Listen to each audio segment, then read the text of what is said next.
¿Quiénes están absolutamente en contra de esta disposición? Por supuesto, aquellos postulantes que terminaron ingresando o que por lo menos obtuvieron el puntaje necesario.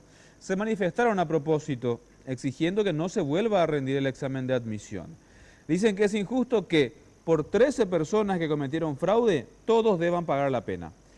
Se basan en el artículo 54 de las reglas del Instituto Superior de Educación Policial, que menciona que serán excluidos del proceso de admisión los postulantes que fueran sorprendidos por fraude o intento de fraude. Aseguran que tienen identificados a los que cometieron fraude precisamente y no permitirán que vuelvan a rendir. Los manifestantes afirman que gastaron 45 millones de guaraníes para postularse, tanto en la compra de uniformes, utensilios y algunos otros elementos que utilizan en la academia.